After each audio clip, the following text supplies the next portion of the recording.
It is no shock to anyone that New England did awful in free agency last year. Heck, my mom knows nothing about football, and she even knows, gosh, they did an awful job. But moving forward, it is their goal to obviously do horrendously, substantially better in free agency.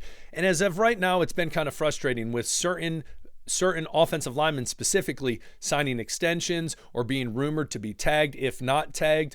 But when it goes to the defensive side of the ball, there is some hope for the Patriots wooing over a linebacker. So let's jump into it. You guys know my name is Aaron, pushing content daily on the Patriots. So do me a favor, if you could, it'll take you 2 seconds, 2 easy seconds. Hit the subscribe button, hit that like button. It helps me out quite a bit. As well, comment below. And if you've watched this channel before, sometimes I ask you questions, sometimes I don't. Sometimes just write a word down there. I don't really care.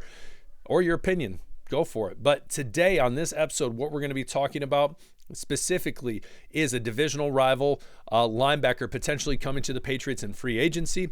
As well, we talk about the defensive tackle Godchaux and why he is put on the trade block, more specifics to that story. As well, at the end, the little cherry on top, we like to say here, we talk about a free agent that is being franchise tagged and, I don't know, mixed emotions from Patriots fans. So let's jump into it. First and foremost, we look to the New York Booty Jets. We know they ain't good. They ain't flying. They've been rough. They just got rid of Salah. They brought in Aaron Glenn. We will see how it goes. Aaron Rodgers is no more there.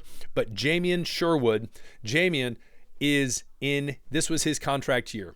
He was drafted out of Auburn in 2021, came in, was a 5th-round draft pick, played the Mike linebacker, middle linebacker, and for 3 years he was just really like, okay.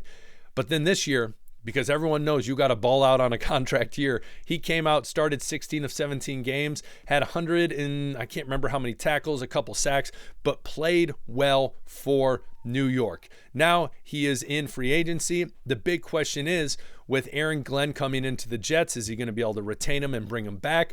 Is he going to fit the philosophy of Aaron Glenn in the defense that he wants to run for the Jets?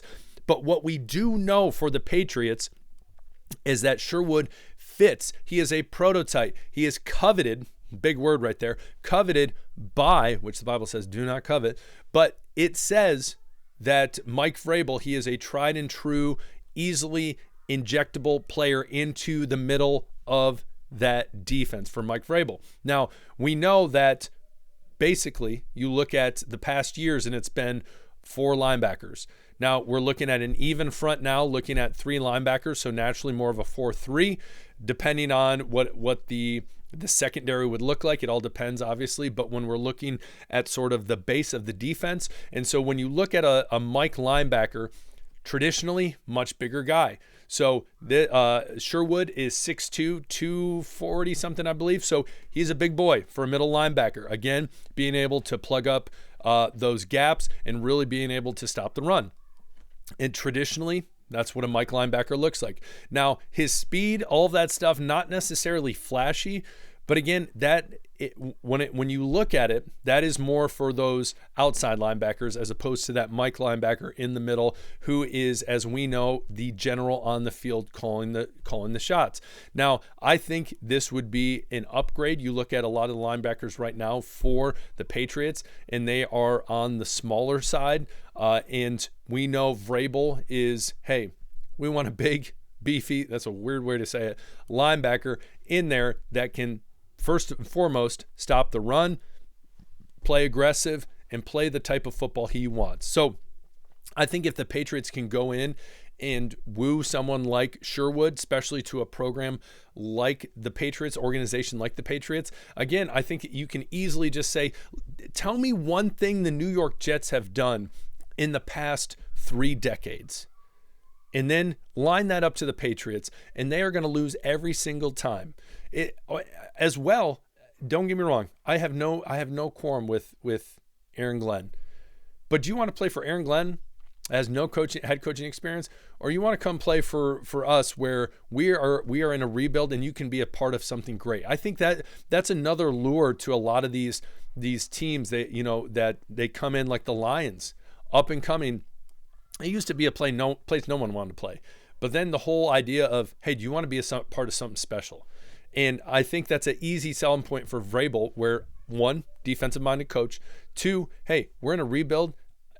Do you want to be a part of something great? Look, we got some pieces. You'd be one of those pieces. So comment below. What do you think about Jamien Sherwood coming from the Jets? Is that something you're interested in or not? And so regular season, 158 total tackles, 98 solo tackles. There we go. 2 sacks. And so balling out. Sacks not always crazy high for a Mike linebacker, for a middle linebacker. But again, Sherwood. Also, the other thing I did not mention, young, 25. That's big. I think youth is important when you go to a rebuild. Very important. So comment below. What do you think about Sherwood? I think it's a smart idea. I'd like to see it. Next, Godchaux from the Patriots, defensive tackle. We know that the Patriots have basically put him on the trade box, said, hey, you can go look for trades. You can do what you want. He's older, doesn't necessarily fit the scheme, more of an odd front type of guy when it comes to defensive tackle. And the one thing that wasn't necessarily talked about was the team, the guys from last year basically saying here, quote, he was not enthralled with, or other people weren't enthralled with his leadership last year, including comments he made towards the media about staff members. And so it seems like, hey, in a rebuild, you're either on board with us or you're not. And last year, yeah, it was a dumpster fire. We all saw it. Everyone saw it. Again, even my mom saw it. Rough. But moving forward, you got to be able to say, hey, this isn't going to fly here. He's also older. They're probably going to get a high round draft pick, late round, worth it though. Get rid of him, see him, save the money, get some cap space. Last but not least, we all knew it. We talked about this videos ago, a long time ago, but T. Higgins is franchise tag. That's no surprise to anyone. And a lot of teams are probably scrambling and figure things out. It's going to, again, be interesting to see where Chris Godwin goes. It'll be interesting to see where Cooper Kupp goes. There's a handful of guys still out there that who knows what will happen. We saw Deebo Samuel. I saw someone comment, Deebo Samuel may end up playing 5 games this year if he can stay healthy. That was pretty funny. But T. Higgins, see you later. We got to figure some stuff out. Obviously, heading into free agency and then heading into the draft. But there's plenty of time. I trust this organization. I think it's going to be great. I'm not nervous. So moving forward, T. Higgins, you gone. Gotcha. Hopefully we find someone to trade with, and I'm sure that will happen before the draft. If not, he's probably just peace out. See you later. We're going to save some cap space. But as well, Sherwood, comment below. What do you think? You up on him? And especially if Mike Vrabel says he wants him, then heck yeah, I want him to. So anyways, wherever the circle is, the subscribe button, it means the world if you hit it for me. Hit that subscribe button. We'll talk later. Peace.